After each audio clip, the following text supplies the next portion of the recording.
Здравствуйте! С вами проект «Крупным планом». 20 октября отмечается Всемирный день повара.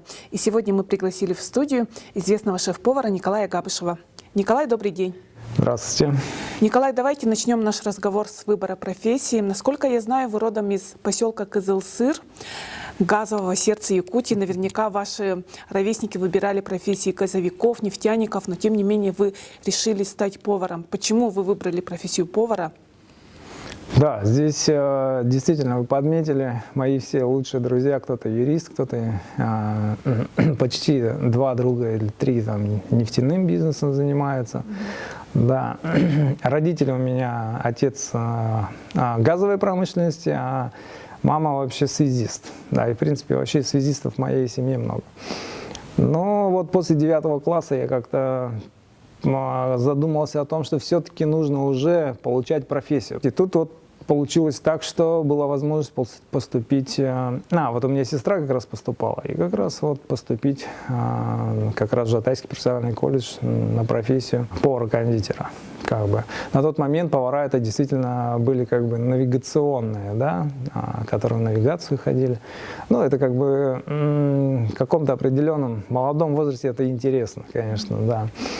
Плавать на корабле, готовить там все дела. Поэтому вот это, наверное, одно из начальных, наверное, моментов. Ну так это было в довольно раннем возрасте, 15 лет, поэтому как бы в эту профессию лучше приходить в раннем возрасте. Я знаю, что вы стали руководить коллективом в 20-летнем возрасте. Вот да, какие черты характера должны быть у молодого руководителя? А у повара он должен быть все-таки терпеливый, он должен быть внимательный. Да. Самое главное, одно из главных таких моментов, он должен быть командным игроком. Это очень важно, потому что один человек ничего не решает и ничего не сделает. Также это, конечно, отличная память, да, и хороший вкус.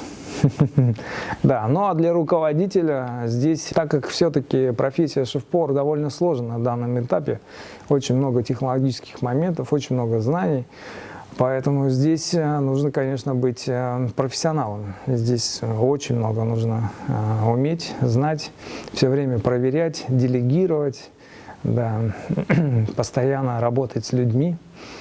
Причем люди как бы свойственно требовать работу, проверять постоянно. Поэтому здесь нужно много.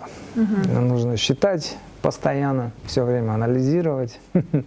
Тут и менеджер, и даже может что-то с маркетинга, поэтому очень сложно довольно. То есть ты должен быть универсальный человек? Да, здесь воздействие идет полноценно. Вы как бы работаете и физически. Это само собой, вам нужно все время смотреть, проверять, да, и опять же здесь идет и морально, да, морально вы все время напряжены, постоянно эмоции, постоянно критика там и так далее, вот к этому мы должны быть всегда готовы. Это очень сложно на самом деле. Николай, вот вы проходили стажировки во многих знаменитых школах, у именитых мастеров, где было интереснее всего? И вот какая школа вам запомнилась больше всего? Первая, конечно, самая запоминающая. Да, это как раз это было в ресторане высокой французской кухни, да, где-то в возрасте как раз около там, 21 года. Как раз там моменты вот именно не только сказать, что кухни, а в целом как бы руководящего момента и так далее. Поэтому здесь вот более интересно было обучаться. А дальше там на каждом этапе, если мне нужны были какие-то знания там по азиатской кухне, я ехал там, например, в Китай. Каждое обучение запоминается очень хорошо, очень ярко. Одно из очень таких положительных впечатлений это было обучение в Испании. В Испании, когда там больше 20 шеф-поваров со всей России, и как бы тут не только ты смотришь, что умеют там и что вам показывают, а ты еще также с ребятами контактируешь, спрашиваешь, как они к этому пришли, как они развиваются, что они готовят. Если ты понимаешь, что ты в принципе там даже неплохо развиваешься, там это все подогревает. Да. Николай, вот во время работы в одном из известных ресторанов нашего города вы прославились тем, что экспериментировали с якутскими блюдами, да, подавали их совершенно новой интерпретации. Просто вот кажется, что просто мясо, ягоды, молочка, да, якутская кухня, например, вкус якутской кухни специфичен для иностранца. Вот как успешно экспериментировать и при этом сохранять аутентичность блюд? Да, но здесь на самом деле, если посмотреть, кажется, вроде бы все просто. Но чтобы к этому прийти, нужно огромный опыт. Надо все время учиться, нужно понимать, анализировать. А здесь дело такое, что каждое блюдо имеет определенный характер. Да? В каждом блюде я стараюсь сохранить традиционный вкус, ну, который вот именно традиционный. Но при этом улучшить ее технологию. Да. Технология придает возможность блюду еще больше сохранить вкус, подчеркнуть его, сделать там более нежную консистенцию. Там. А как это выглядеть может вообще по-разному. Да. Выглядеть на самом деле нет определенной четкой черты, на что мы это подать, там, на дереве, там, на мраморе там, или еще что-то.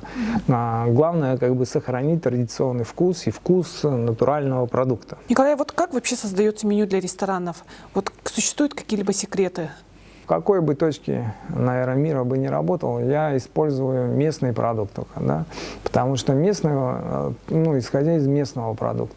А не так, что как бы вы находитесь в каком-то другом регионе, пытаетесь сделать кухню, ту, с которого продукта нет. Если у вас есть этот продукт, а он качественный, и он там сезонный, то почему бы нет? Нужно работать с ним, нужно создавать исключительно из него. Поэтому хорошее меню все-таки будет это из качественного местного сезонного продукта. Да. Это очень хорошее меню будет.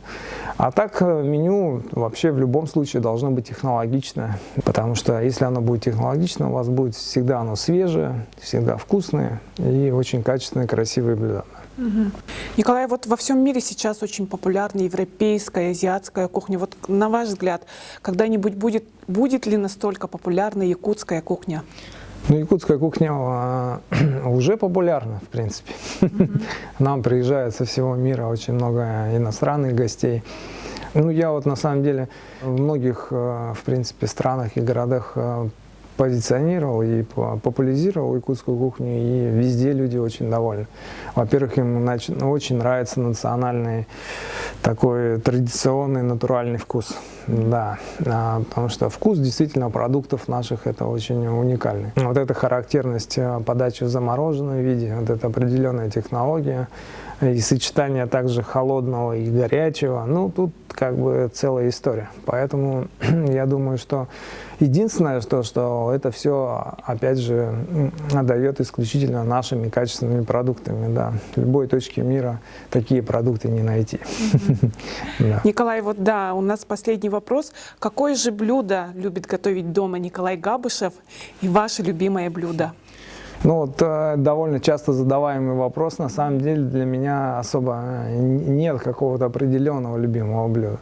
Потому что для меня важно то блюдо, которое можно приготовить именно сейчас из какого-то, там, вы, например, пришли на рынок, а тут вот очень качественная оленина, например, лежит, которая вот, ну, очень свежая, там, или очень хорошие натуральные сливки. Там свежеиспеченный хлеб, там, да, вот для меня, наверное, вот это является хорошим и интересным продуктом. Сезонно у нас очень вкусная жеребятина, да, и рыба тоже, и хотя все говорят, что, ну, как бы, рыба у нас и может круглогодично вкусная, я согласен, у нас рыба хорошая, но самое лучшее, там, например, строганина, это зимой, поэтому, как бы, вот так. Николай, спасибо вам большое за интересную беседу. Спасибо вам. С вами был проект «Крупным планом». До новых встреч!